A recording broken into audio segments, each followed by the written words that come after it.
एवढे कपडे आणि एवढे रंगीबेरंगी कपडे मी कधी पाहिलेच नव्हते ना। तरी पण तूच सांग। तर काय सांगू, सगळेच चांगले आहेत, कोणतं पण घाला। समज तुला तुझ्या बॉयफ्रेंडला भेटायला जायचंय हा, तर कुठला ड्रेस घालशील? अमृताताई, तुम्हाला बॉयफ्रेंड आहे? म्हणजे तो पिक्चर मध्ये असतो तसा? का तुझा नाहीये? ते पिक्चर मधल्यासारखं नाहीये, पण एक मित्र आहे। जायला तू तर एकदम आतल्या गाठीची निघालीस यार। बॉयफ्रेंड आहे आणि मला सांगितलं पण नाहीस। हो ताई, तो बॉयफ्रेंड मला मित्र नाहीये, साधा मित्र आहे। कळतं सगळं मला, तरीच म्हंटल बॉयफ्रेंडचं नाव काढल्यावर तू लगेच लाजून लाल का होतेस? उतरा आणि त्या गाडीत बसा चला।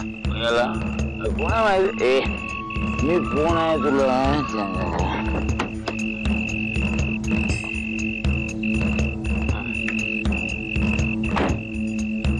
मी कोण आहे हे माहिती आहे का तुम्हाला? सकाळी उतरले की मग सांगा चला। नाही सकाळी दुपार कशाला? परशुराम साहेबांना पोलिसांनी पकडले, त्यालाही बघू दे एकदा कोठडीतला अंधार, त्यामुळे तरी डोकं ताळ्यावर येईल त्याचं। कोणाचे फोन आले तर मला देऊ नका आणि तुम्हीही घेऊ नका। एखादा मला अर्धा हिस्सा भेटला की कुणाला बी ठेवतो तो कामावर। काय नको, तू घरलाच राहा। दिवसभर इकडं तिकडं फिरण्यापेक्षा 4 इटा उचलल्या तर 4 पैसे मिळतील।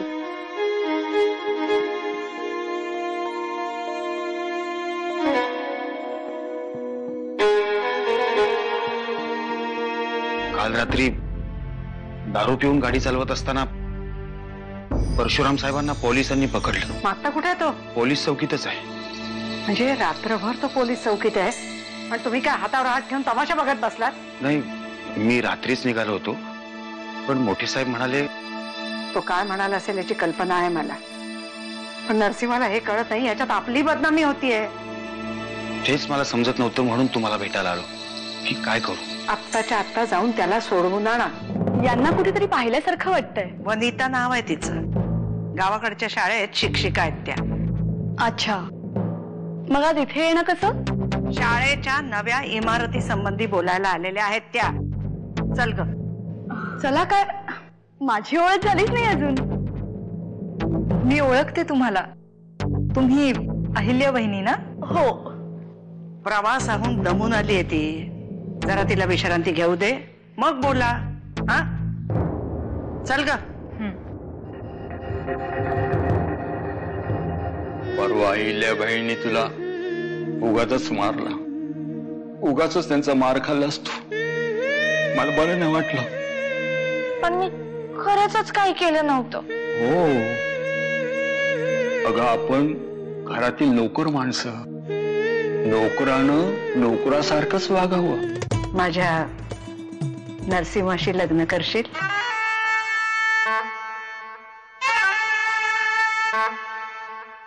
नरसिंहराव म्हणजे मोठे किल्लेदार साहेब ना? 3 महिने झाले नर्मदेला जाऊन, त्याचं एकटेपणा पाहवत नाही हो। पण आत्याबाई, मी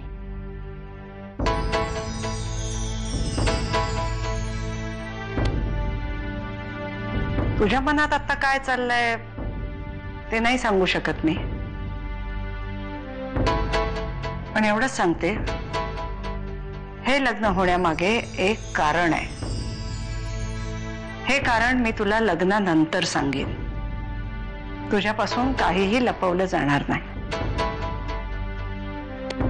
मान्य आहे मला, पण मला विचार करायला थोडा वेळ हवाय। शब्द तोलून मापून वापर परशु, आणि अजून काही बोलायच्या तिथून निघ।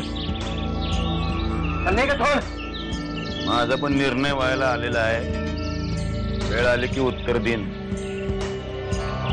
या कन्नाळ्या